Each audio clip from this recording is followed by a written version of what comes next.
Actively managing your personal brand is critical if you want to make a significant impact in the areas of your life important to you. I'm Gary Brown, the Personal Brand Catalyst. I've spent most of my life working in the world of branding products. More recently, I've been exploring the world of personal branding and wrote a book on this, Brand New, Brand You. And the podcast has come out of this as a way to share first-hand experiences from some of Australia's most recognised personal brands. Gina Balarin is a hugely successful and well-renowned keynote speaker and marketing expert. She's equally passionate about speaking as she is about marketing, and will use her words, experiences and services to inspire others to see their own potential. She has spoken at events, panel discussions, on video and much more all around the world. She's a director of Verballistics, a specialist communication consultancy that helps software and services companies and their leaders speak, write and present more effectively. It hasn't always been an easy ride, though. Relatively early in her career, she discovered that she doesn't see things the way most people do. She gets frustrated when the rules are illogical and when things don't make sense. So she started her own company instead. Now she's an entrepreneur, helping marketers around the world do marketing that they're proud of. Oh, and she sits on a couple of boards, has a master's degree in management communications, is a fellow of the CIM and the AMI, a member of the PSA. She has written a couple of books, including The Secret Army, Leadership Marketing and the Power of People, and 200 poems or so to add to it. Gina is a hugely successful TEDx speaker, having also featured on numerous television and radio programs. With 20 years of leading marketing experience, Gina is a perfect choice for all manner of speaking events. With an ability to speak honestly with a human touch, Gina is a revered speaker, often dubbed as a B2B marketing genius that can touch on all manners of subjects. Mostly though, she's just interested in helping people find ways to be prouder of who they are, what they do, and how they make a difference in the world. Gina, thank you so much for joining today, and what a great opportunity it is to talk about branding with you. Gary, it is my pleasure. So Gina, when we first met, which was some time ago on a Zoom, I think you being located out of Sydney, you had had plenty of experience outside the Australian environment. And in fact, I think you had another life in Africa. So tell me, what do you think of yourself in terms, and how do you think of yourself in terms of your brand? Because obviously your brand must have a different perspective whether you're in Australia or whether you were in Africa. That's an interesting question. I lived in Africa for the first 26 years of my life and then moved to the UK for 13 years before coming to Australia just over 3 years ago. So is a brand associated with an identity and a location? In my case, not. I actually see myself as location agnostic. I'm based in Queensland at the moment, and it's possibly where I'll be for the next few years, definitely. But the question about how your brand is associated with your location is a tricky one. I think if I lived in Africa and had stayed in Africa, the chances are I would have had a brand that made me identify as African. You know, the place that you were born has a large influence on who you are. But I think that there is an awareness of people who've lived in different parts of the world that helps you understand that people are more than just one culture. And they can be more than just one culture if they've seen a little bit more of the world. And I guess while one chooses to define one's own brand, to a certain extent, your brand is defined by your experiences, by where you've lived, by who you've met, by the jobs that you've had and the friends that you've had. And so I think my brand as an international speaker is only benefited from having worked with people on 6 different continents over the years. It certainly made me realize that there are a lot of cultural variations and nuances. So tell me, do you think of yourself as a brand or simply just as Gina? I love that question because it's actually something I've struggled with. I am Gina through and through. We'll talk about values a little bit later, but if you cut me down the middle, I'll bleed out more Gina. Authenticity is one of my core values. But am I brand Gina or am I just Gina? It's a tricky one because a lot of speakers like to identify themselves as their brand. So they have a site that is personabc.com. And I've thought about registering GinaBalarin.com. In fact, the domain is registered. I've yet to launch the website. Why is it? Because there's something about calling myself the brand of my name that feels almost a little bit, egotistical to me. And I struggle with that because I am me, no one but me. But by the same token, I don't want to be an aggrandized version of me. That doesn't really sit with my brand value of humility and authenticity so well. I can understand what you're saying because when I wrote my book, when they started talking about the fact that I had to promote it, which I was more than happy to do, they said you have to promote yourself as the author, which meant I had to talk about myself, which I struggled with. And I think many people do in terms of it not only being egotistical, but being perceived as being arrogant. And so I came to the conclusion that one needs to be assertive in and how you articulate the message as opposed to anything else, that there is a fine line between assertiveness and arrogance.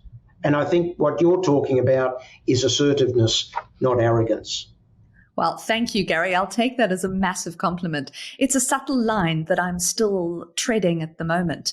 And it's been, I think, a large part imposter syndrome related. You don't want to be seen as arrogant. And there's this little person saying, oh, well, who are you to say that you are amazing? I think over the years, I've accumulated a fair amount of relevant experience that is making me trust a little bit more that I should be sharing this brand with the world.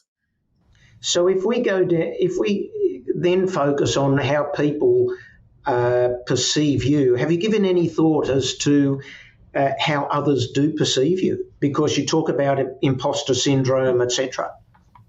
It's actually a question I've been thinking about for many years. And in preparing an answer to this question, I thought, how long have I been thinking about how people perceive me?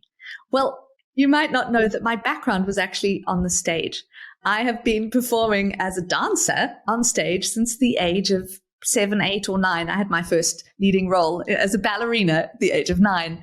And so I think if you've ever been on stage, you have an awareness that there is a persona of you that exists in this idealized location. That is, literally on a platform. I also studied a Bachelor of Arts degree originally in drama and linguistics. So I've always been fully aware of what it is to be a performer. And that's an advantage because it means that you are aware of how you hold yourself, how you carry yourself, how you look on stage. But it also means that it's a disadvantage because there is a tendency for actors and actresses to be one thing in front of a camera and to be another thing behind the camera, to almost be something different. And that doesn't sit comfortably with my values of authenticity, but it does mean that I'm aware that brand Gina exists in everything that she does. But I suppose that's kind of your point, is that we are who we show to the rest of the world. There's a lovely quote, I forget who says it. We are what we repeatedly do. Excellence, therefore, is a habit. So I try to be excellent, I think, in every interaction. It's a hard ask, but it's a good goal. It's a goal worth aiming for always. I totally agree. So if we talk then about the way people see you, what about reputation? The question of reputation, where is it that it became important to you in your career?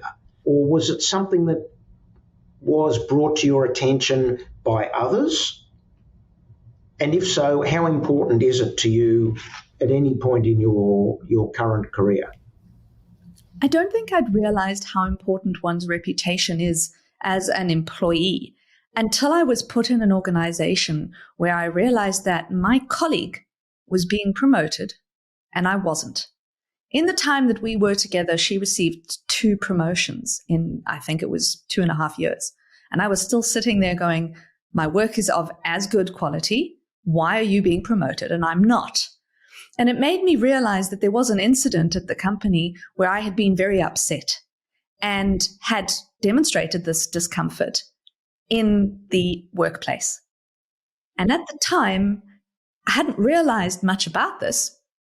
But later, I realized that that actually could have potentially been damaging to my reputation as a good and loyal and diligent employee. Subsequently, someone reached out to me and tried to headhunt me for a job. It ended up happening, but a few months after I had anticipated.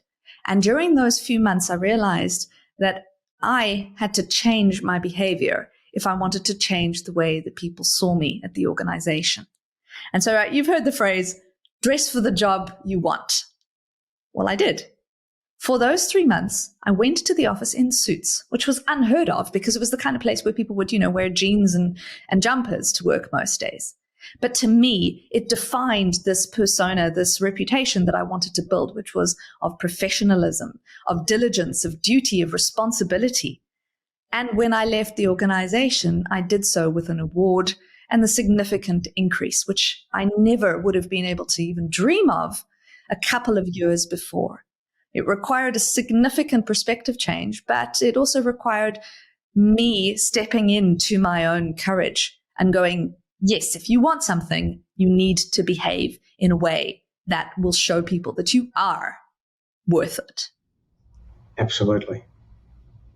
And so that the learning is very simply that behaviours, your values and your reputation all need to be aligned. Very much so. I think I'd struggled because in previous organizations, I would work there, get upset, figure out that things were wrong, and just leave because it wasn't worth being able to make a change. Now, the unfortunate thing is, of course, as a junior, you don't really have that much ability to make change happen. Well, I don't know. I think perhaps 10, 15 years ago, you couldn't. I think things are changing now. I think younger people have more of a voice than they did. And I think if you have people who can help you identify how to use that voice, you can be more of a brand advocate for yourself right from the beginning. I know that's something you care a lot about. Oh, very much. It's critically important. Very much. If you don't have a good reputation, or should I say, your reputation is everything. If you lose it, in my view, you've lost everything. Going on from there are values. Now, you talked earlier about different countries have different brand perspectives from a personal brand perspective, but let me put it to you that different countries have different values and different areas of values that need to be aligned because there are cultural values, community initiatives. How did you establish your values? And were these principles developed from an early age, over time, from your beliefs, or did you have to actually change your perspective when you move from one country to another?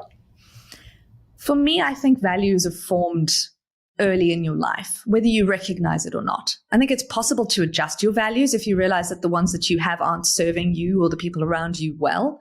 But I do think that the way your parents raise you, the culture you grow up in, the society that you do, gives you a certain set of values that tells you this behavior is acceptable, this behavior is unacceptable, and that's why.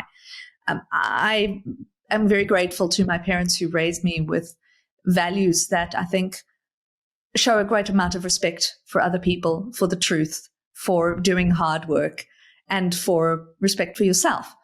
But it did require me to think differently about the values of self-promotion when I moved from Africa to Europe and specifically to the United Kingdom.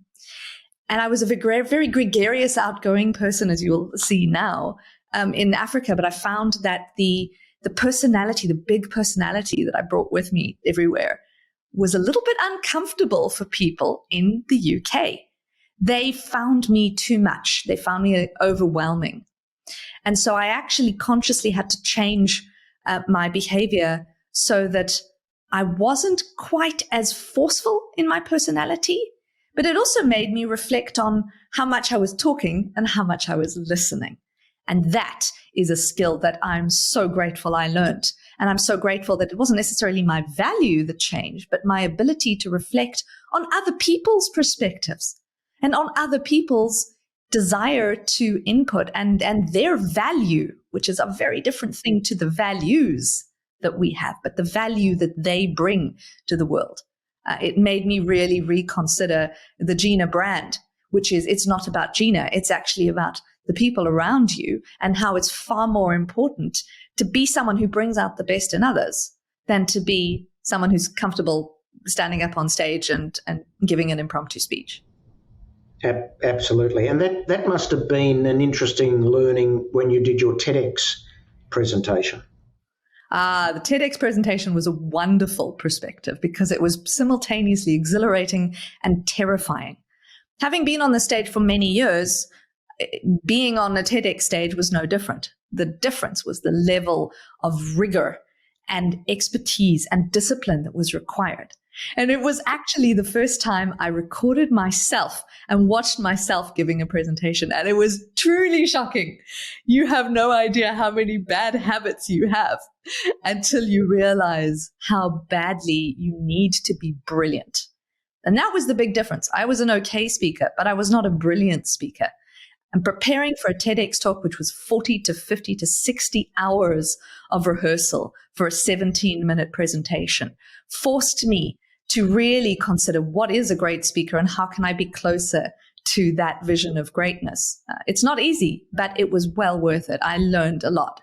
Would I say I'm a perfect speaker? No, but even the best speakers in the world will never admit that they should. They should always admit that they're not perfect because we always have room for improvement. So sticking with the topic of values, have your values ever been tested? Have you actually had to make some choices that are basically going to keep your values and your morality intact? This is such a gorgeous question because it makes you reflect not only on what your values are, but on why scenarios have changed. And I think at the time, I didn't realize that it was necessarily my values that were being violated. But retrospectively, I look back at those scenarios and I go, no wonder we couldn't work together. We were just in a different place. And there were absolutely circumstances where this has happened. And it's happened sadly more than once with clients that I work with. So I work with B2B organizations. I've worked with marketing organizations and realized that while my value of hard work, dedication, and service are key to who I am and to how I think I'm bringing value to the world, I realized that this perception of hard work and value was not being reciprocated. And it was extremely sad for me to realize that one of the organizations with whom I worked treated their employees more like disposable assets than something you would want as a fixed full-time employee. They would just treat people poorly until they literally burned out, throw them away and find someone else. And for me, that was a massive violation of values. It made me realize that there wasn't mutual respect and there wasn't a sense of caring or authenticity in the sense of who are you? What do you stand for? How can we care for you? That was a big wake-up call, and it definitely made me appreciate the nature of people who I work with who will appreciate what I do, but also to go to them and go, this is how much I'm prepared to do for you. And then it stops, because at some point in time, you're simply taking advantage, and that's not okay. And I would hope that if that ever happened to me, someone would come to me and do precisely the same thing. Say, it's not okay. You're taking the mickey. And were these clients, or were they colleagues, employees? A little bit of both. I worked for another organization working with their clients. So I was almost a part of the extended team, but it was an interesting dynamic to almost be part of a team and part not of a team. And I found that in the coaching work that I do, I get a chance to see organizations from the outside in, to observe where senior marketers are having their own challenges.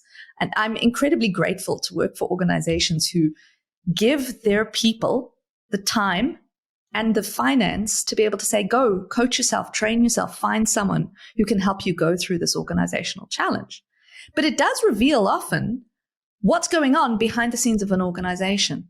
It's nice to be able to look from the outside in, and rather than being in an organization where you don't have any choice over what happens to, who you report to or who reports into you to a large extent, but you actually have the choice over to be able to say, you, I do want to work with you.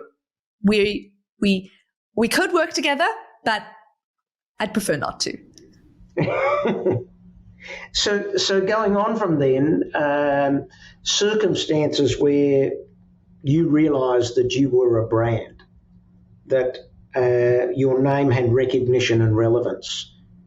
Can you give me some examples of events or circumstances where that is the case? And is it something that you have thought about subsequent and reflected on, or is it at the time you understood exactly what was going on? Well, I'll start at the end, actually, rather than the beginning, which is reading the wonderful description that you and your team wrote about me. And I thought, wow, that's a pretty accomplished person. She sounds pretty awesome. And it almost took me a minute to go, hang on a second. That's me. He's talking about me. That was really pretty cool. But I think before that, it's also happened a few times on LinkedIn, where I've posted something and people who I've got to know, which is one of the beautiful things about LinkedIn, you can actually get to know people that you never meet in real life. And yet you become friends, you become colleagues in a way. People have reflected and said to me, oh yes, Gina, you do this because you're always like this. Or yes, that's just the way you are, just the way. And that was the unconscious reflection on, hey, there actually is a brand. It's a brand I've put out there into the world. And it's a brand that for me is incredibly valuable and meaningful to get reflected on, because it means it's not just a persona. It's not just an identity that I'm putting out there. Actually, the stuff that I'm putting out there is more than the sum of my parts. That is a truly amazing experience. And I think the lesson for others in this is that we don't just have to portray a fraction of ourselves. I think the world is becoming far more open to realizing that humans are a full spectrum. We have highs and lows. We have good days and bad days. We have triumphs and we have disasters. And we need to treat those two imposters just the same as Rudyard Kipling would tell us. But if we are able to reflect on our entire being and to be able to show parts of us, reflect on them and improve the bits of us that we don't like, it means that our brand is not static. We don't end up with a caricature of ourselves. We end up being able to share more of us with the rest of the world. And I think in these post-COVID days, people are far more open and responsive to a full person. And I'm seeing some wonderful responses to that and building a network of people who I genuinely enjoy.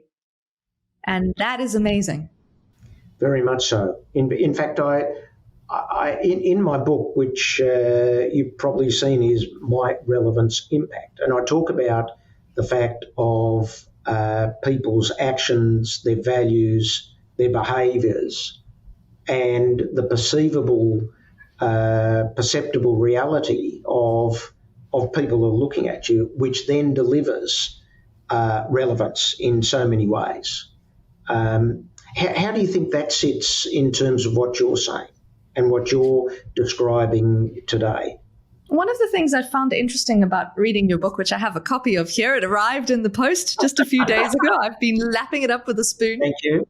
Thank you. One of the things I've most enjoyed about it is the reflection that brand is a conscious activity, and that you can build a brand from any age to any age.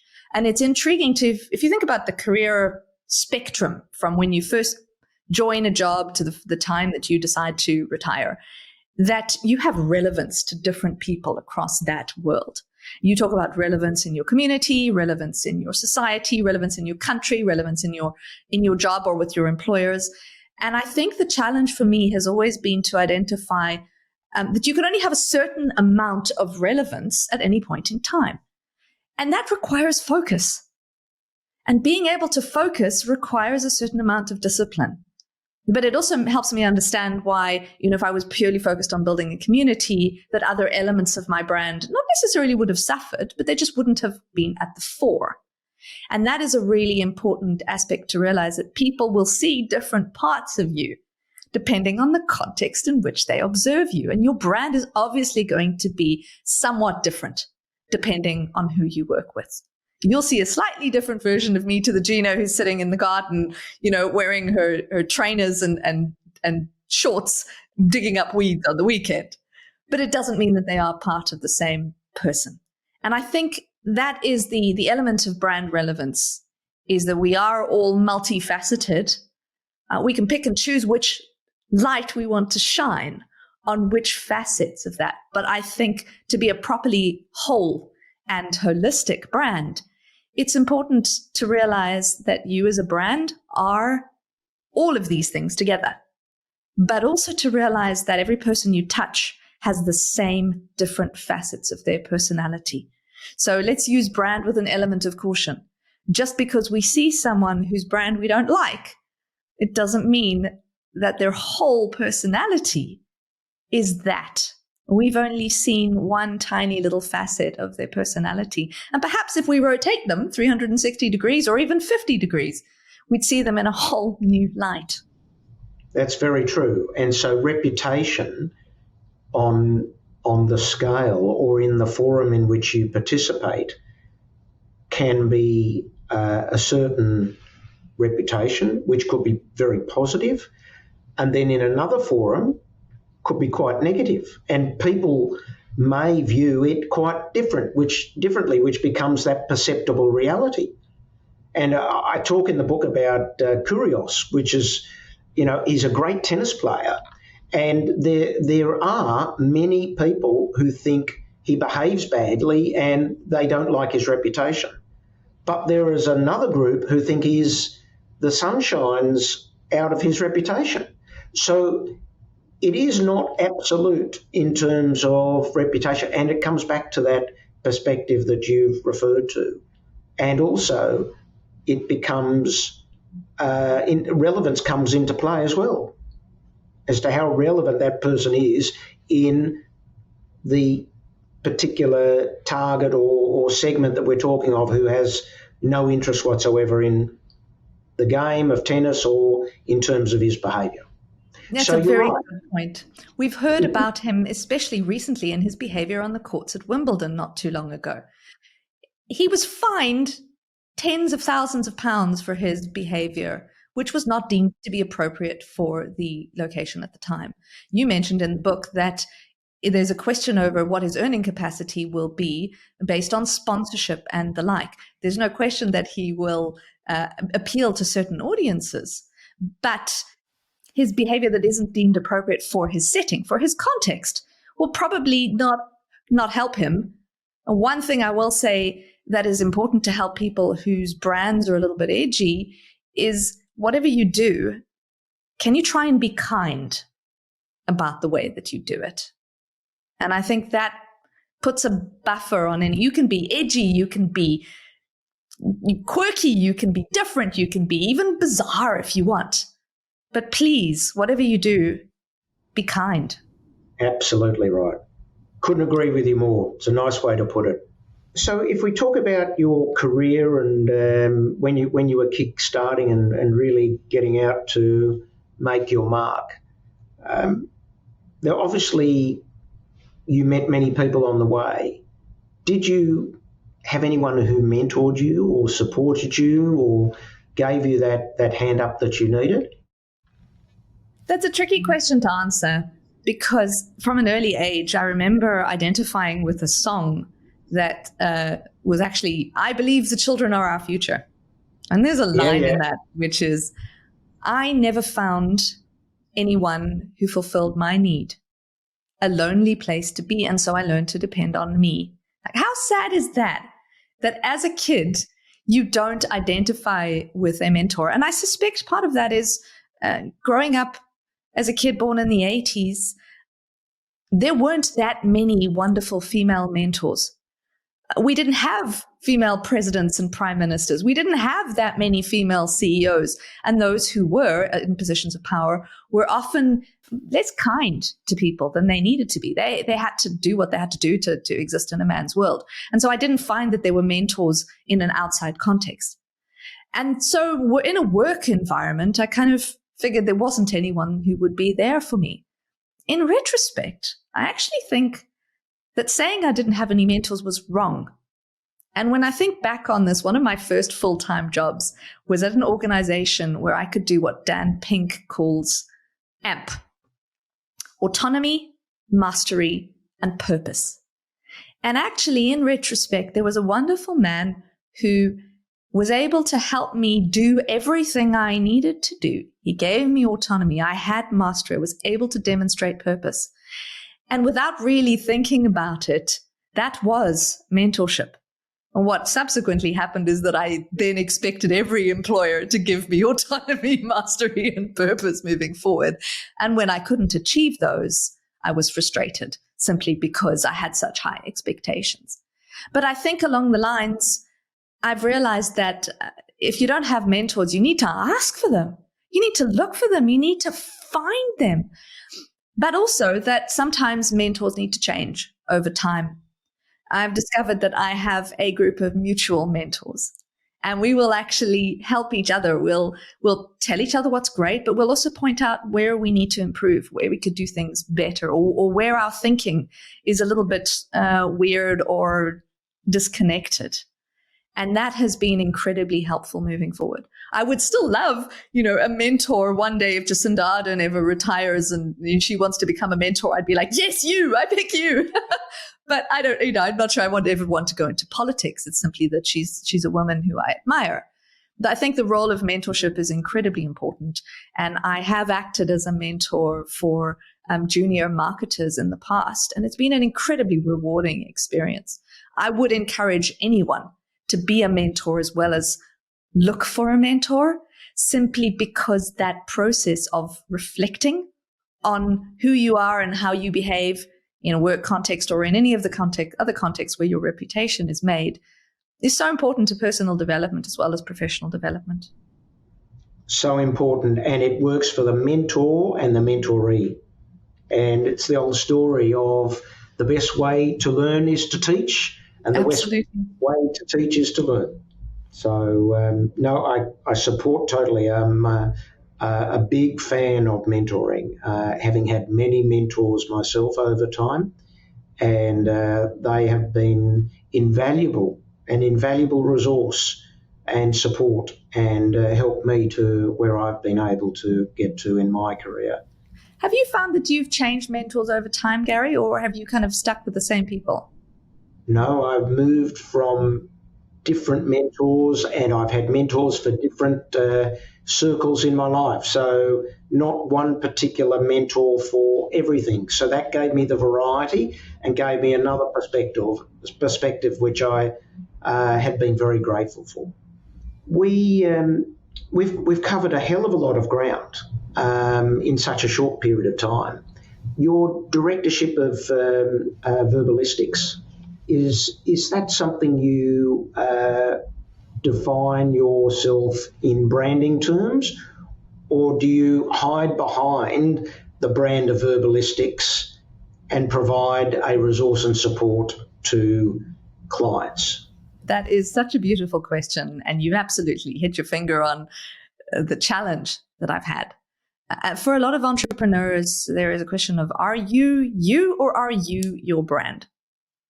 Verballistics, while I think it's a lovely name, verbal plus ballistic, making your words go mental, is a lovely idea. But in a way, it's a placeholder. It is a company name. I haven't invested in the brand because I don't expect it to become something that dominates the world. It's never going to be a Coca-Cola. It's never going to be one of the big four accounting firms. It's enough that it is identifiable as something that has to do with words and has to do with meaning. The challenge that I have, though, is that brand Gina is more than the sum of Verballistics parts. And Verballistics it's an agency, it's a marketing agency that does content, and it does content strategy, and it does marketing strategy, and it is very much about what is the corporate existence of a company that serves B2B organizations, predominantly software as a service or services organizations. But Gina Balarin is more than that. And so I often struggle to go, well, I am a coach, I am a speaker, I am a writer of various different things. I'm someone who can help people understand words. I'm someone who can help people figure out how they need to change the way they see words, how they use words, how they tell stories. And it's kind of difficult to be able to put all of the elements of a person and a persona into a company. And it's easy enough if your company has, 10 or 50,000 employees that you do all of these various different things because you have a division for each thing. But how do you divide Gina Balarin into a series of divisions? You can't. And hopefully you shouldn't be able to, because I'm not the kind of person who segments myself into different categories depending on what people need. I mean, gardening and dancing and doing Zumba aside, as a professional. So I'm really curious, actually, how have you found people have made this work in the past? Because I have really struggled with the idea of separating the Gina Balarin brand from the Verballistics brand. And I've yet to be able to find something that I'm really comfortable with as a solution. So it comes down to how you promote Verballistics. If it's, hi, I'm Gina from Verballistics, or hi, I'm from Verballistics, my name is Gina, will have that emphasis and that difference. Yeah, and that makes a lot of sense. Promoted will become important as to the separation. Because a business, if you decided you want to exit, if you haven't built up the brand of Verballistics, then the challenge is very simply they're buying you, not Verballistics. Pretty straightforward. Yeah, that's absolutely correct. So I think you need to think through those sort of challenges and come to a conclusion. And it's never an easy challenge. I understand that. But Gina, we've had a fabulous discussion. I'd love to continue on, and I think we should probably talk through some of those challenges offline. They really play into the personal brand catalyst approach to building your personal brand. And you've given us some fabulous insights, not only from a perspective of branding, but reputation, values, and also your experiences of how you focus on the people around you and the presentations you've been able to make and the success you've been able to achieve. So I want to thank you so much for taking the time out and to sit and chat, and I look forward to the next opportunity.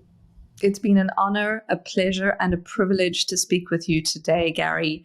And I really hope that anyone who's thinking about how they use their sense of communication differently and better, and how that impacts their leadership, would maybe think about having a read of a book that I wrote, which is The Secret Army, Leadership, Marketing, and the Power of People. And Gary's got a copy on its way to him. I know he hasn't been able to get it yet, but it's a labor of love. And I think the important element there is that we all have our stories to tell. And if we can tell those stories authentically, it's not just the rest of the world who benefits from hearing great stories. We actually benefit enormously from being able to tell our own stories, because it helps us identify who we are, where we came from, and what we want to be. And that makes us better people, but it makes the world a better place too. Terrific. Thank you so much. And I look forward to reading The Secret Army. Thank you, Gary. Thank you, Gina. Appreciate it. We'll be in touch. Thank you for listening to this episode. If you enjoyed it, please leave a 5-star review and subscribe for more episodes. And if you'd like to learn more about developing your personal brand, please visit garybrown.com.au to get in touch or grab a copy of Brand New, Brand You.